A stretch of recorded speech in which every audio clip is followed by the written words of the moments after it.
सभी साथियों को नमस्कार।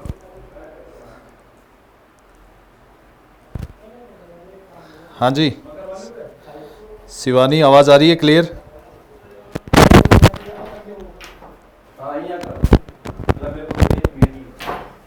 शिवानी आवाज़ आ रही है क्या? यार तेरे पास 1000 काम है, मेरी आपने इसको तेरे पास तो लाख काम है। तू वहां छुट्टी कर रहा है, या छुट्टी कर रही, मना नहीं करूंगा। तू वहां तो छुट्टी कर रही है, या छुट्टी कर रहा है। हाँ जी, शिवानी, कमलेश, महेंद्र, रेनू, क्या आवाज़ आ रही है क्या आप लोगों को? एक बार अपना स्पीकर ऑन करके मुझे बता दो।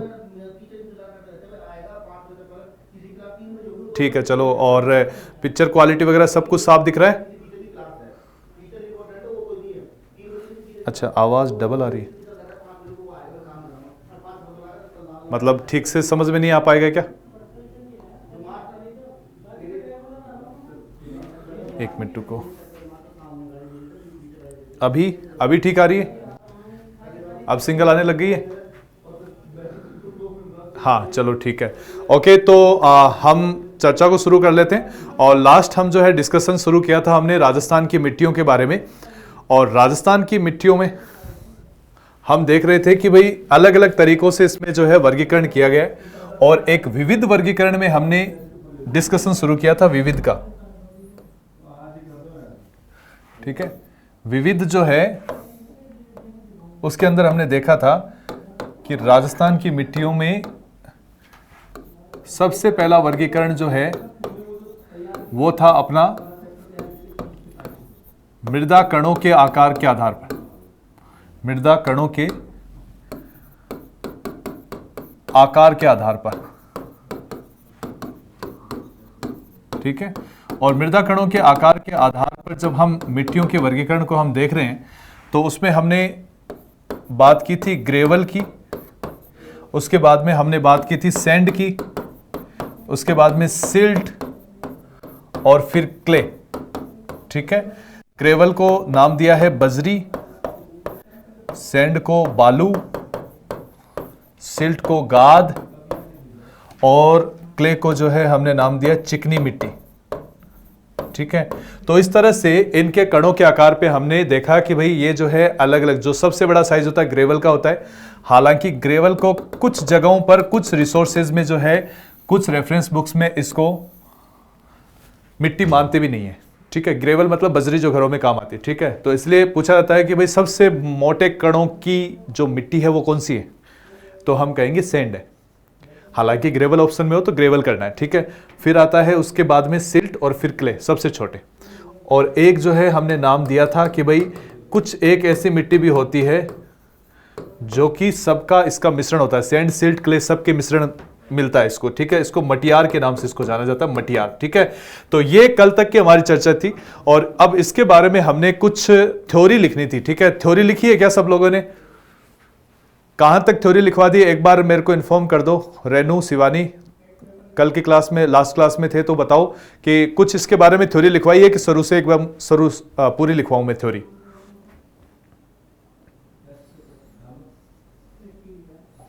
सैंड और बजरी के बारे में लिखवा दिया क्या? लास्ट स्टेटमेंट बताओ फटाफट से बोल के, सैंड के बारे में क्या लिखवाया है?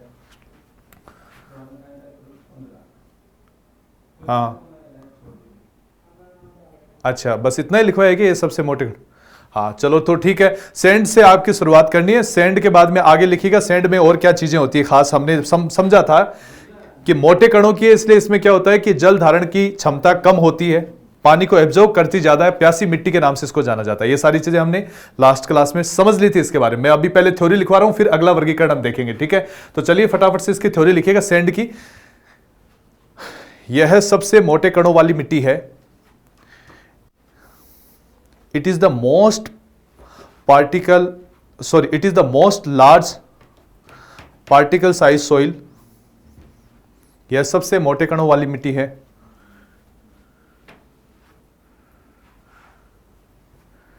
It is the most large particle size soil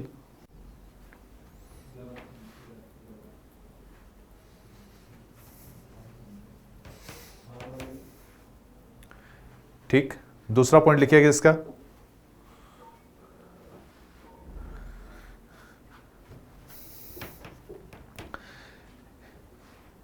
इस मिट्टी में, इस मिट्टी की, ऐसा लिखना, इस मिट्टी की जल अवशोषण की दर सर्वाधिक होती है। इस मिट्टी की जल अवशोषण की दर सर्वाधिक होती है। The water absorption rate of this soil is highest. The water absorption rate of this soil is highest. इस मिट्टी की जल अवशोषण की दर सर्वाधिक होती है। डन। नेक्स्ट लिखिएगा,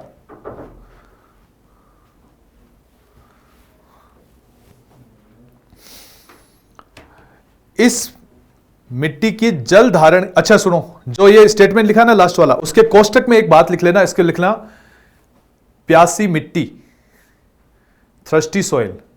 जो लास्ट स्टेटमेंट लिखा उसके कोष्टक में लिखो प्यासी मिट्टी, थ्रस्टी सॉइल।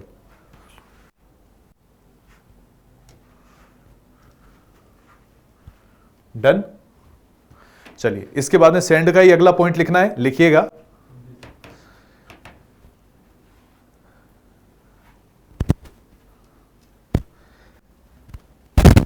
इस मिट्टी में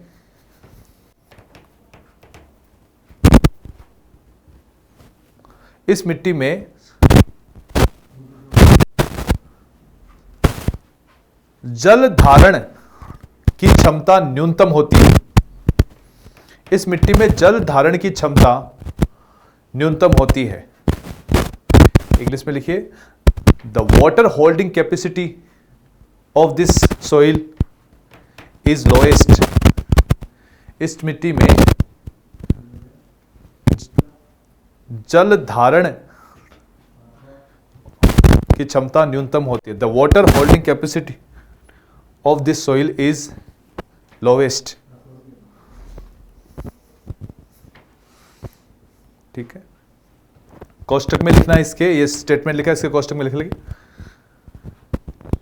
लगातार सिंचाई की आवश्यकता, लगातार सिंचाई की आवश्यकता, need of continuous irrigation, need of continuous irrigation, लगातार सिंचाई की आवश्यकता, need of continuous irrigation. Done.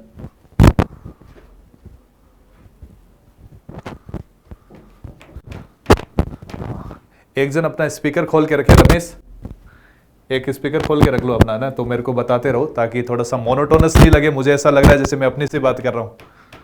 ठीक है ना? हाँ रमेश, साइलेंट जगह पे बैठे हो ना, तो अपना स्पीकर ऑन कर लो, और मैं जब पूछूं कुछ सवालों का जवाब या फिर कोई भी इश्यू हो तो बताते रहो। चलिए ठीक है।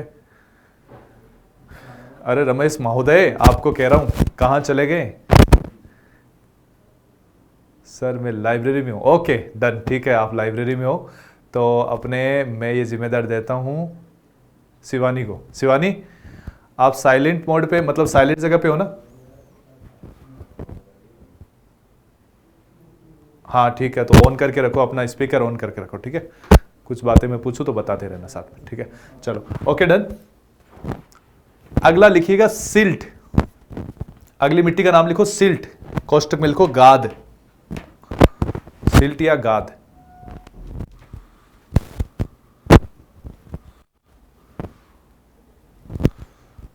एस लगा के लिखो। यह मध्यम कणों वाली मिट्टी होती है, यह मध्यम कणों वाली मिट्टी होती है। It is mid particle size soil, it is mid particle size soil, it is mid particle size soil. यह मध्यम कणों की मिट्टी होती है। ठीक है, कोष्टक में लिख लो नदी घाटियों में विस्तृत, एक्सपांडेड इन रिवर वैलीज, नदी घाटियों में विस्तृत, एक्सपांडेड इन रिवर वैलीज। हाँ, लगातार इम्प्रोवाइजेशन कर रहे हैं हम, ठीक है। तो इसीलिए आज जो है रमेश कह रहे हैं कि भाई क्लास आज ठीक है, ओके है, सारा कुछ ओके दिख रहा है, बिल्कुल ठीक है। अभी इस तरह से अपन जो है कंटिन्यू कर लेंगे, ठीक है। हाँ जी, नेक्स्ट देखिएगा, सिल्ट के अंदर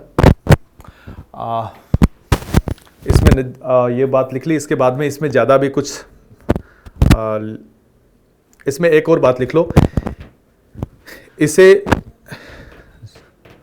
सॉरी इसमें लिखना जलोढ़ मिट्टी में सिल्ट अधिक मात्रा में पाया जाता है, जलोढ़ मिट्टी में सिल्ट अधिक मात्रा में पाया जाता है।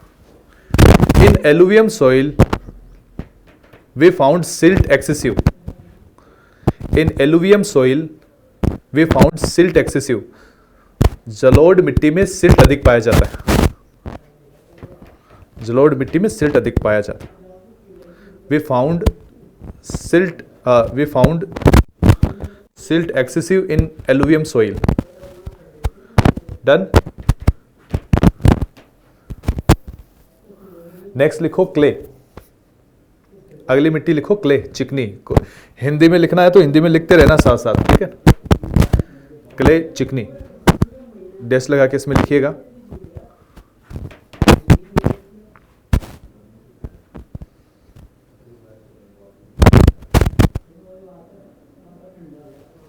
क्ले, चिकनी के बारे में लिखो।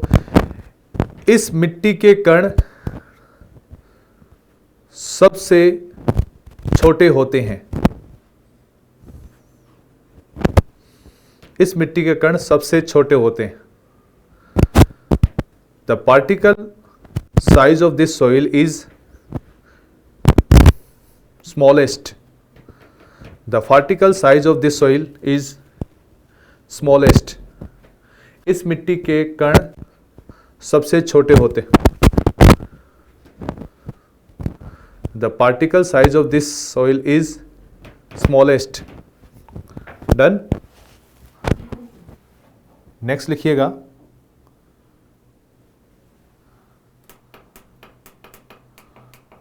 हाँ जी, नेक्स्ट लिखिएगा, इस मिट्टी में जल अवशोषण की दर न्यूनतम होती है, इस मिट्टी में जल अवशोषण की दर न्यूनतम होती है। The water absorption rate of this soil is lowest, the water absorption rate of this soil is lowest। इस मिट्टी में जल अवशोषण की दर न्यूनतम होती है। डन। चलिए नेक्स्ट लिखिएगा, इस मिट्टी की जल धारण क्षमता सर्वाधिक होती है, इस मिट्टी की जल धारण क्षमता सर्वाधिक होती है। The water holding capacity of this soil is maximum, the water holding capacity of this soil is maximum. इस मिट्टी की जल धारण क्षमता अधिकतम होती है। The water holding capacity of this soil is maximum. Done. यदि कोई आगे पीछे रह जाता तो मैसेज भेज सकता है या फिर अपना जो है स्पीकर चालू करके और बता सकता है, ठीक है। हम साथ साथ में नोट्स बनाते हुए आगे बढ़ रहे हैं और ये एक इंटरेक्टिव क्लास है, मतलब ये रिकॉर्डेड क्लास नहीं है, लाइव क्लास है, जिसमें आपको कोई डाउट हो तो वो भी आप पूछ सकते हो और लगातार अपन ऐसे सेशन से लगातार देते रहेंगे। किसको नहीं, अभी क्ले वगैरह का कोई, क्ले जो है ना, क्ले को काली नहीं कहते, क्ले को चिकनी मिट्टी कह सकते हैं, है ना। अच्छा, काली मिट्टी का मामला अलग है और हमारे जो काली मिट्टी होती है ना, उसमें जो कण पार्टिकल्स जो पाए जाते हैं ना, वो सैंड, सिल्ट और क्ले तीनों मिलते हैं। इसलिए हम काली मिट्टी को लोम कह सकते हैं। लोम बनाती है मटियार, है ना। जो भी मिश्रित मिट्टी होती है उसको लोमी मिट्टी के नाम से जाना, ठीक है। तो काली को अपन क्ले नहीं कहेंगे, काली को वर्टिसोल कह सकते हैं, रेगुर कह सकते हैं, ठीक है ना, चरणोजम कह सकते हैं, ठीक है, ब्लैक सोइल इंग्लिश में कहते हैं ये, ठीक है ना। तो ये काली मिट्टी अलग है, वो वर्गीकरण अभी आया नहीं है, ठीक है ना। ये सिर्फ कणों का आकार के आधार पे हम दें, ठीक है ना। चलो नेक्स्ट लिखिएगा, एक नीचे नोट लगाइए और लिखिएगा लोमी मिट्टी, लिखिएगा लोमी मिट्टी और लोमी सोइल, और कोष्टक में लिख लेना मटियार, मटियार लिख लो इसको, ठीक है। और डेस लगा के लिखिएगा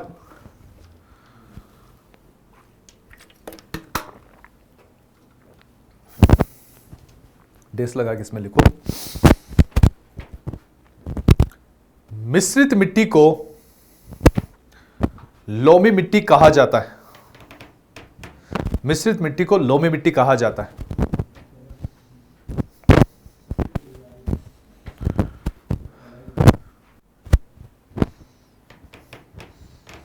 नेक्स्ट इसका लिखिए लोमी मिट्टी के अंदर, इसमें सैंड, सिल्ट और क्ले तीनों के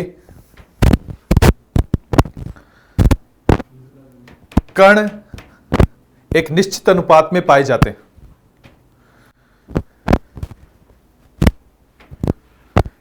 इसमें सैंड, सिल्ट और क्ले तीनों के कण एक निश्चित अनुपात में पाए जाते हैं।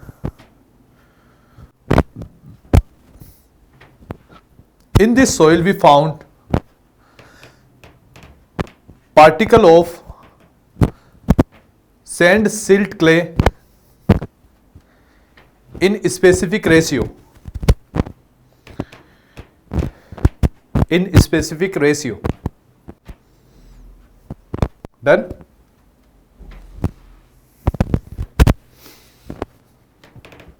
अच्छा, तो हमने कहा भाई सबसे अच्छी मिट्टी कौन सी होगी? देखा जाए तो देखो सैंड है, उसको लगातार पानी की जरूरत रहती है, इतना पानी अपने पास है नहीं, और इसको जो है पानी की जरूरत नहीं रहती, एक बार पानी पी ले, लेकिन इसकी दिक्कत है कि पानी ज्यादा पिएगी और वाटर को होल्ड नहीं करेगी। और इसकी समस्या यह है कि पानी एक धीरे धीरे पिएगी और पी लेगी तब तो होल्ड कर लेगी, लेकिन पीने की समस्या इसमें है कि भाई पीती नहीं है, एब्जॉर्ब नहीं कर पाती, और एब्जॉर्ब कर लिया तो वो होल्ड करके। तो इसलिए सबसे अच्छी मिट्टी मानी जाती है कि भाई तीनों का गुण मिल जाए उसमें, ठीक है। मतलब पानी पीने का भी गुण हो और पानी होल्ड करने का भी गुण हो, ठीक है। वो हमें कहां मिलेगा? लोमी में। इसलिए हम जब सबसे अच्छी मिट्टी की बात करें तो लोमी को कहा जा सकता है। और भारत के अंदर जो लोम का सबसे बढ़िया जो लोम बनाती है, सबसे ज्यादा मटियार है, वो काली मिट्टी को कहा जाता है, ठीक है ना। तो काली मिट्टी का जो लोम होता है, क्योंकि काली के अंदर क्या होता है, सभी पार्टिकल सारे पाए जाते हैं। सर इनका विस्तार, बिल्कुल ये विस्तार भी देखेंगे, लेकिन क्या है ना कि ये विस्तार यहां पर नहीं देखना है, क्योंकि अब आपको बोलेंगे लोम कहां है, ठीक है, सिल्ट कहां है, तो सिल्ट, क्ले तो ये तो सब जगह फैला हुआ है। हम राजस्थान की मिट्टियों का वर्गीकरण अभी जो है टोटल कितने प्रकारों से देख रहे हैं। स्टार्टिंग से आपने यदि ये चैप्टर लिया होगा तो हमने देखा कि राजस्थान की मिट्टियों का वर्गीकरण है, हमें देखना, एक तो करना है कौन से आधार पर, ICAR, है ना, Indian council of agriculture research, जो 8 प्रकार की मिट्टियां बताता है। राजस्थान में सामान्य वर्गीकरण के नाम से इसको जानते हैं, और वही मेन इंपोर्टेंट है, उसे हम देखेंगे तब सारे क्षेत्रों के बारे में बताएंगे। दूसरा है अपना वैज्ञानिक वर्गीकरण, यूनाइटेड स्टेट का जो डेवलपमेंट एग्रीकल्चर डिपार्टमेंट है, उसके द्वारा भारत की राजस्थान की मिट्टी को 5 प्रकारों में बांटा, वो भी हम क्षेत्र देखेंगे। राजस्थान कृषि विभाग ने 14 प्रकार की मिट्टियां बताई, वो भी हम देख लेंगे। और अभी फिलहाल विविध का है, विविध का मामला चल रहा है। मतलब ये जो टर्म्स कई बार आ जाते हैं तो हम कंफ्यूज हो जाते हैं कि यार मिट्टी कुछ कह रहा है ग्रेवल है, कुछ कह रहा है काली है, कुछ कह रहा है कि जिप्सी फेरस है, ये क्या है। तो इसलिए हम क्या है ना कि इनको अलग अलग वर्गीकृत करके पढ़ रहे हैं, ताकि अभी आपको सारे कंफ्यूजन क्लियर हो जाएंगे। तो विविध के अंदर पहला मृदा कणों के आकार के आधार पर हमने देख लिया, ठीक है। अब देखो विविध के अंदर जो है, अभी मेन वर्गीकरण पे आए नहीं है, लेकिन ये जो है जरूरी है, ठीक है ना। अब दूसरा वर्गीकरण है, इसको बोलते हैं क्षेत्रीयता के आधार, या हम कहें स्थानीयता, क्षेत्रीयता या स्थानीयता, स्थानीयता के आधार पे। दूसरा यही लिखवाया है क्या शिवानी? यही था क्या अपना दूसरा वर्गीकरण?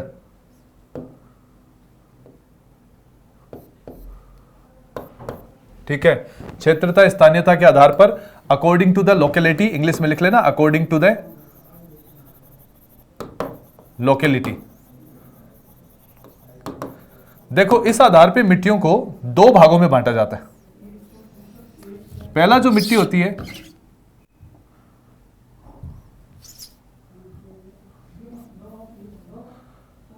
हाँ जी, पहली मिट्टी होती है उसको बोलते हैं क्षेत्रीय मिट्टी। क्षेत्रीय मिट्टी इसको बोलते हैं रीजनल सॉइल।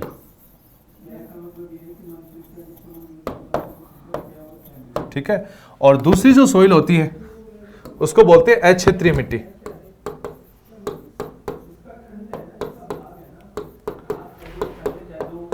मतलब नॉन रीजनल सॉइल, इसको बोलते हैं नॉन रीजनल सॉइल। अब देखो ये होता क्या है, रीजनल और नॉन रीजनल सॉइल। ठीक है, इसको आप समझना।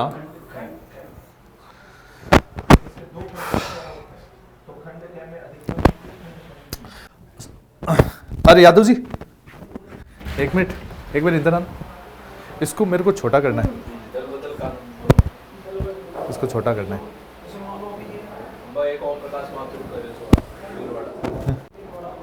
आ जाओ आ जाओ आ जाओ आ जाओ, परिचय करो, आ जाओ। हाँ ये अच्छा, ऐसे नहीं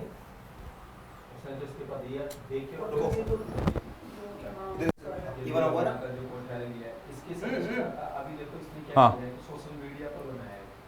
अच्छा ठीक, चलो अभी देखिएगा हम जो बात कर रहे हैं क्षेत्रीय मिट्टी और अक्षेत्रीय मिट्टी की, क्या होता है तो इसको आप समझना। क्षेत्रीय मिट्टी का मतलब होता है, देखो मिट्टी किसी चट्टान से बनती है, चट्टान के अपरदित कण होते हैं, वो धीरे धीरे जब एक जगह इकट्ठे होते रहते हैं तो मिट्टी बन जाती है। ठीक है, तो अब ये अपरदित कण है ना, दो तरीके से पाए जाते हैं। एक तो चट्टान से अपरदन हुआ, और ये समझ लो कि ये कोई चट्टान है, ये कोई चट्टान है और इसका अपरदन हुआ और इससे जो है छोटे छोटे कणों के रूप में ये मिट्टी बन गई। ठीक है, अब ये यहां पड़ी है, लेकिन बहुत तेजी से आने वाली पवन या हम कहें कि जो पानी है मतलब जल या नदी जो है, इसको क्या करेगी, इस जगह से हटा करके और कहां डाल देगी, दूसरी जगह पे भी डाल सकती। ठीक है, तो दो तरीके से कि जहां पर चट्टान है उसी जगह पर यह बनी हुई मिट्टी है और यहीं पर पड़ी है और यहीं पाई जाती है, तो इसको हमने क्या नाम दे दिया, क्षेत्रीय मिट्टी। ठीक है, और यदि यहां बनी लेकिन पवन और पानी के द्वारा बहा करके और इसको जो है दूसरी जगह पर क्या कर दिया गया, डिपॉजिट कर दिया गया, जमा कर दिया, तो इसको हमने क्या बोला, अक्षेत्रीय मिट्टी। अब इसको समझना ध्यान से कि इनकी क्या जो है विशेषताएं होती है। ये तो हमने एक सिंपल सी बात कर ली कि क्षेत्रीय और क्षेत्रीय। तो देखो डेफिनेशन क्या बनी कि ऐसी मिट्टी जिसका जिस क्षेत्र में निर्माण हुई उसी क्षेत्र में पाई जाती है, उसको बोलते हैं क्षेत्रीय। और दूसरा होता है कि ऐसी मिट्टी जो अपने क्षेत्र विशेष को छोड़ करके दूसरी जगह पर निक्षेपित कर दी जाती है पवनों के द्वारा या पानी के द्वारा, मतलब बहते हुए जल के द्वारा, तो ऐसी मिट्टी को हम बोलते हैं अक्षेत्रीय। ठीक है, तो ये होगी क्षेत्रीय और अक्षेत्रीय। क्या ये बात तो आपको समझ में आ गई? क्या किसी को नहीं आई तो मैसेज कर दें। ठीक है, चलो अब देखो, अब इन दोनों के बारे में विशेषताएं क्या होती है वो देखना। क्षेत्रीय मिट्टी, हमने कहा कि आप अपने ऊपर एग्जांपल लो कि आप जो है जयपुर में हो, बांसवाड़ा में बैठे हो, या फिर आप दौसा में हो, जहां पर भी हो, तो आप पहले ये बात करो कि आप वहां के क्षेत्रीय हो या अक्षेत्रीय हो। क्षेत्रीय का मतलब होता है कि आपका यदि दौसा में जन्म हुआ है, जयपुर में जन्म हुआ है, बांसवाड़ा में जन्म हुआ और आप उसी जगह पर हो, तो आप जो है वहां के क्षेत्रीय हो। जयपुर का मतलब सिटी की बात कर रहा हूं मैं, जयपुर के आसपास के गांव के नहीं। ठीक है ना, तो हमने कहा कि आप यदि जयपुर में हो तो आप जो है वहां के क्या हो, यदि आपका जन्म वहां पर हुआ है तो आप क्षेत्रीय हो। ठीक है, और यदि आपका जन्म वहां नहीं हुआ और किसी कारणवश आप जो है उस सिटी में आ गए और वहां रह रहे हैं, तो आप वहां के क्या हो गए, अक्षेत्रीय हो गए। ठीक है, अब इसको समझना। अब मैं कहूं कि ज्यादा गुणवान कौन होगा और आपने अपने क्षेत्र को क्यों छोड़ा। ठीक है, तो देखिएगा, हम कहते हैं कि भाई हमने अपने क्षेत्र को इसलिए छोड़ा कि भाई दूसरी जगह पर हायर सिटी में जाकर के और अच्छी एजुकेशन ले और अपने आप को जो है क्या करें, इंप्रूव करें। तो इसका मतलब क्या हुआ कि एक मिट्टी जो अपने क्षेत्र को छोड़कर दूसरे क्षेत्र में आ रही है, तो बताओ इसमें गुण कम होंगे कि ज्यादा होंगे? तो सिंपल सी बात है कि आपने अपनी सिटी को इसीलिए छोड़ा है कि ताकि आपके अंदर जो है वो गुण आए, ठीक है ना। आप अभी अपने घर पे हो तो घर को भी छोड़ के आप यहां पर क्लास में आ रहे हो, तो मतलब एक तरह से इस क्षेत्र, मतलब एक क्षेत्र को छोड़ के दूसरे में आ गए, मतलब आपके अंदर गुण पैदा होंगे। तो इसका मतलब पूछा जाए कि बताएं कि क्षेत्रीय मिट्टी ज्यादा उपजाऊ होगी या अक्षेत्रीय मिट्टी, तो हम कहेंगे बिल्कुल वो कह रहे मजबूरी है। अच्छा, मजबूरी नहीं है, आपको यह ध्यान रखना है कि इंसान की, जो भी इंसान सक्सेस होता है लाइफ में, जो भी सफलता को प्राप्त करता है, आपके लिए दो भूमियां होती है जीवन में। पहली होती है आपकी जन्म भूमि और दूसरी होती है कर्म भूमि, ठीक है। जितने भी सफलतम इंसान है दुनिया के, उनकी जन्म भूमि और कर्म भूमि दोनों अलग रही है। ऐसा नहीं है कि जहां जन्मे वहीं कर्म कर रहे हैं, ज्यादातर, हाँ एक्सेप्शन हो सकते हैं। तो इसलिए जीवन में सफल होना है तो आपको जन्म भूमि को तो छोड़ना पड़ेगा, ठीक है। कितने भी एग्जाम्पल उठा लो, विवेकानंद को उठा लो, महात्मा गांधी को उठा लो, जितने भी है ना, अल्बर्ट आइंस्टीन को उठा लो, ठीक है। तो अभी आप बिल्कुल अच्छी बात कही कि हम सब कर्म भूमि में हैं, और यही कर्म भूमि आपको क्या बनाएगी, सफल बनाएगी, और आपको दुनिया में जो है ना वो नाम आपका जो है ना फेम आपको दिलवाएगी, ठीक है। तो ये एक जरूरी होता है कि जन्म भूमि से थोड़ा दूर जाना पड़ता है, ठीक है। वो मजबूरी बस जाओ, भले कुछ बाद में आपको जो चीजें मिलेगी तब आपको पता लगे वो मजबूरी नहीं थी, ठीक है ना, ठीक है ना। चलिए अभी हम बात करें कि बताओ अब ज्यादा जो है वो उपजाऊपन, या हम कहें ज्यादा जो है क्वालिटी किसमें मिलेगी, अक्षेत्रीय में, ठीक है ना। तो ये बात ध्यान रखना, पूछ ले कि ज्यादा उपजाऊपन या ज्यादा क्वालिटी वाली मिट्टी, गुणवत्ता वाली मिट्टी कौन सी होती है, अक्षेत्रीय, और दूसरा होता है क्षेत्रीय, जो इसके कंपेरेटिवली में थोड़ी कम उपजाऊ दिखेगी, ठीक है। चलिए एक और बात, हमने कहा हम अपने क्षेत्र को छोड़ रहे, हम खुद आगे ज्यादा से ज्यादा ये कर सकते हैं कि भाई आपकी शादी हो गई तो अपनी पत्नी को या पति को साथ ले आए, बच्चों को ले आए, और इससे भी ज्यादा होता है तो माता पिता को ले आए, ठीक है। लेकिन क्या अपने काका बाबा ताऊ जो है, जो भी जितने भी पूरा कुनबा है परिवार का, सबको लेके चलोगे कि भाई चलो मेरे को जयपुर चलना है और वहां पे जाके जो है मेरे को जो है तैयारी करनी है आरएस की, ठीक है, ऐसा तो नहीं है, मुझे रिट की तैयारी करनी है, ऐसा तो नहीं है। तो आप क्या करोगे कि बेसिकली एक क्षेत्र को छोड़ के दूसरे में जाओगे ना, तब आप विशेष तौर से क्या करोगे कि एक सीमित दायरे में जाओगे, है ना। तो इसलिए हम कहें कि आपका जो कुनबा है, आपका जो परिवार है, क्या क्षेत्रीय और अक्षेत्रीय की बात करें तो बताओ किसके पास अपना परिवार होगा और किसके पास नहीं होगा। तो हम कहेंगे बिल्कुल क्षेत्रीय है, जहां पर हमने जन्म लिया वहां पे तो आपके दादा परदादा काका ताऊ सब मिलेंगे, तो ये तो क्षेत्रीय हो गया। और जहां पर हमने कहा कि ये सब लोग नहीं मिलेंगे तो वो हो गया अक्षेत्रीय। तो इसे जैसे परिवार से आप समझना, तो इसे मैं एक शब्द नाम दे रहा हूं, मिट्टी का परिवार, ठीक है, और इसे बोलते हैं मृदा संस्तर, ठीक है। इसका जो शब्द है वो है मृदा संस्तर, ठीक है। और मैं कहूं मृदा संस्तर का मतलब है मिट्टी का परिवार। तो बताओ किस मिट्टी के पास मृदा संस्तर होगा और किसके पास नहीं होगा, किस मिट्टी के पास मृदा संस्तर होगा और किसके पास नहीं होगा, फटाफट से अपने आंसर करो, फटाफट से। राजस्थान के उप मुख्यमंत्रियों का क्रम, उप मुख्यमंत्रियों का, हाँ जी, हाँ जी, कमेंट्स लिखना है भाई कि भाई मृदा संस्तर किस मिट्टी के पास होगा और किसके पास नहीं होगा। मृदा संस्तर मतलब मृदा का परिवार। देखो 10 मिनट का सेशन बचा है अभी अपने पास में, और इसको समझते हुए आगे बढ़ रहे हैं। पहले आंसर की मैं वेट कर रहा हूं कि आंसर आए आपका। सर इसे वायु मृदा अपर्दन, देखो मृदा अपर्दन अलग चीज है, वो पढ़ चुके अपन, ठीक है ना। अब वो क्या है ना, बीच बीच में आते हैं ना, तो फिर वही पूछेंगे लास्ट में जाके कि रामायण क्या थी, राम कौन था, ठीक है ना, रामायण पूरी होने के बाद। एक्चुअल में मृदा अपर्दन हम पढ़ चुके हैं, मृदा अपर्दन अलग चीज है। मृदा अपर्दन, हाँ इसको कहते हैं कि भाई एक जगह से मिट्टी दूसरी जगह चली जाए तो मृदा अपर्दन है ना। अभी फिलहाल क्षेत्रीय क्षेत्रीय की बात करें, हाँ बिल्कुल बोलेंगे इसको, यदि एक जगह से दूसरी जगह चल जाए तो उसको मृदा अपर्दन कहते हैं, बिल्कुल सोइल इरोजन के नाम से जानते हैं। अभी मुझे यह बता दो कि मृदा संस्तर किसमें पाया जाएगा, किसमें नहीं, क्षेत्रीय में या अक्षेत्रीय में,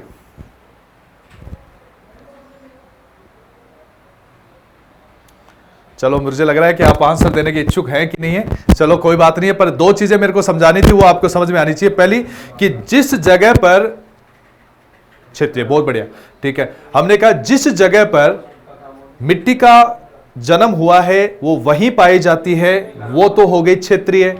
लेकिन किसी क्षेत्र विशेष से निक्षेपित कर दी जाती है पवन या हवा के द्वारा, पवन या वायु के द्वारा या फिर पानी के द्वारा, उसको बोलते हैं क्षेत्रीय।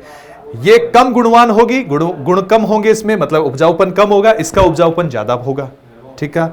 हम इसको जब देखते हैं तो इसमें जो है मृदा संस्तर, इसमें मृदा संस्तर है वो पाए जाते हैं, क्योंकि पैतृक चट्टानें मिलती है यहां पे, मतलब मृदा का परिवार यहां मिलेगा। लेकिन यहां पर इसके अंदर मृदा का संस्तर नहीं है, क्योंकि अपने परिवार को छोड़कर दूसरी जगह आ गई है, ठीक है। तो इसलिए मृदा संस्तर यहां पर नहीं है, ठीक है। अब देखो मैं एक एग्जांपल बात करना चाहूं आपसे कि हमारे मरुस्थल की जो मिट्टी है, पश्चिमी मरुस्थल, अब इसको समझना, कई बार कंफ्यूज होता है कि पश्चिमी मरुस्थल प्रदेश की मिट्टी को क्षेत्रीय कहोगे या अक्षेत्रीय कहोगे। तो देखो पश्चिमी मरुस्थलीय प्रदेश की मिट्टी को बोला जाता है अक्षेत्रीय मिट्टी। क्यों? क्योंकि हमें मानते हैं कि ये जो है वो कहां से आई है, तो ये अफ्रीका के अंदर पहले एक बड़ा जो है वो एक सहारा जो डेजर्ट है ना, उससे भी बड़ा एक डेजर्ट होता था वहां पे, जिसका नाम था ग्रेट पैलियो अफ्रीकन आर्किडी डेजर्ट। वहां से उड़कर ये मिट्टी यहां पर जो है जमा की गई है, इसलिए इसको क्षेत्रीय बोलेंगे। अब आप कहोगे गुरुजी ये तो उपजाऊ है ही नहीं, तो देखो उपजाऊ है। दूसरा, जब इसमें पानी की उपलब्धता हो जाती है तो उपजाऊपन होता है। हम उपजाऊपन और बिना उपजाऊपन का कंपेयर किससे कर रहे हैं, वो इसके परिवार से कर रहे हैं।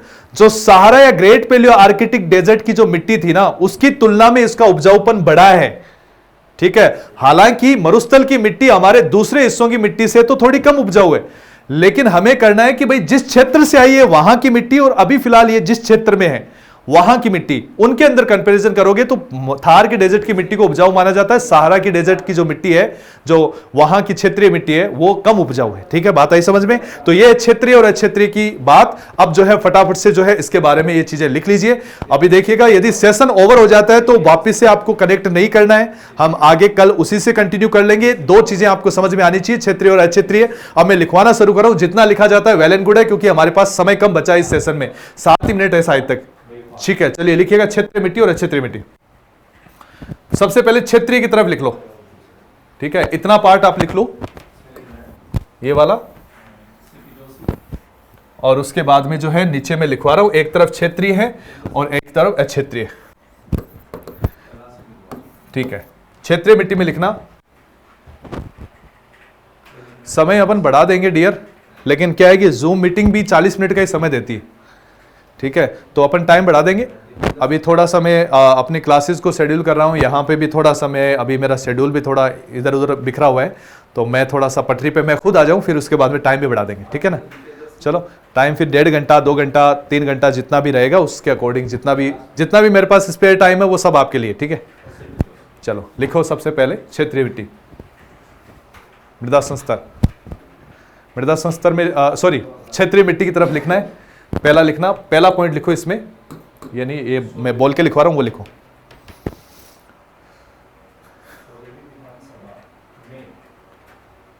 मिट्टी जिसका निर्माण जिस क्षेत्र में होता है और वह उसी क्षेत्र में पाई जाती है, मिट्टी जिसका निर्माण जिस क्षेत्र में होता है और वह उसी क्षेत्र में विस्तृत पाई जाती है, उसे क्षेत्रीय मृदा कहते हैं। मिट्टी जिसका निर्माण जिस क्षेत्र में होता है और वह उसी क्षेत्र में विस्तृत पाई जाती है, उसे क्षेत्रीय मिट्टी कहते हैं। इंग्लिश मीडियम से कोई है क्या भाई? मुझे लग रहा है कि इंग्लिश मीडियम वाले बच्चे, मनीष एक है क्या? मनीष आपका मीडियम इंग्लिश है क्या? मनीष मीडियम क्या आपका इंग्लिश है क्या? स्पीकर ऑन करके बता दो। एक बार रिपीट करेंगे? हाँ मैं रिपीट कर दूंगा। मृदा जिसका निर्माण जिस क्षेत्र में होता है उसी क्षेत्र में विस्तृत पाई जाती है, उसे क्षेत्रीय मृदा कहते हैं।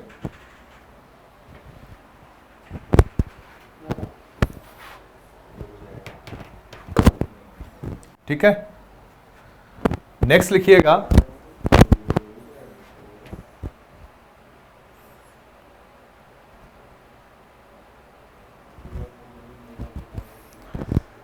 मृदा जो किसी क्षेत्र में पवनों एवं बहते जल के द्वारा निक्षेपित कर दी जाती है। क्षेत्रीय की तरफ लिखना है। मृदा जो किसी क्षेत्र में पवनों एवं बहते जल द्वारा निक्षेपित कर दी जाती है उसे अक्षेत्रीय मिट्टी कहते हैं। उसे अक्षेत्रीय मिट्टी कहते हैं। ठीक है, लिखिएगा मृदा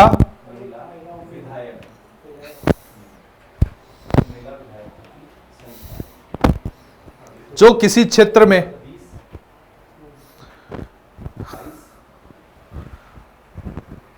पवन एवं बहते जल द्वारा निक्षेपित कर दी जाती है अक्षेत्रीय मिट्टी कहलाती है। अक्षेत्रीय मिट्टी कहलाती है। मनीष, अच्छा ये मनीषा है, ठीक है, ओके डन। आई थिंक कि अभी अपने यहाँ पे इंग्लिश मीडियम का कोई बच्चा नहीं है, तो मैं इंग्लिश में रिपीट नहीं कर रहा हूँ। कोई इंग्लिश का है तो बता देना भाई। हाँ जी मनीषा, ठीक है ठीक है, राजस्थान चल रहा है मनीषा। आप तो अभी शायद एसएससी से हैं, एसएससी के भी पॉइंट्स करवाएंगे अपन, है ना? Okay okay done done done Manisha, ठीक है, ओके ओके डन। चलो, क्योंकि मनीष एक सीईटी में है तो मैं सोचा वो इंग्लिश मीडियम का है, उसके अकॉर्डिंग में बोल रहा था, वो है नहीं। ठीक है, ओके डन। चलो नेक्स्ट लिखिएगा, इधर क्षेत्रीय मिट्टी में लिखिएगा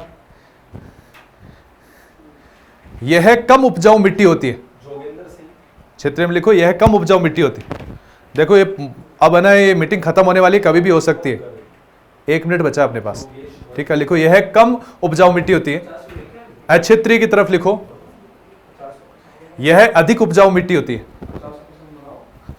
क्षेत्रीय की तरफ लिखो यह कम उपजाऊ मिट्टी होती है, और अक्षेत्रीय की तरफ लिखो यह अधिक उपजाऊ मिट्टी होती है।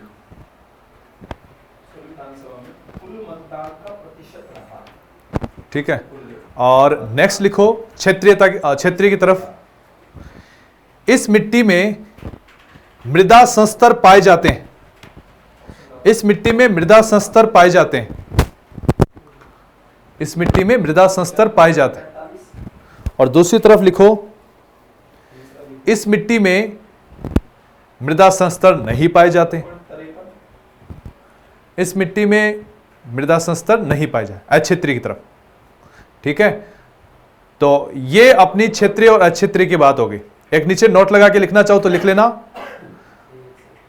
पश्चिमी मरुस्थलीय प्रदेश की मिट्टी को अक्षेत्रीय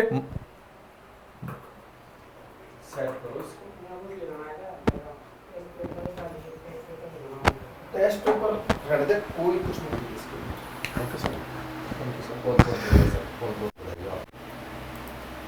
और इसको पीडीएफ बनाई।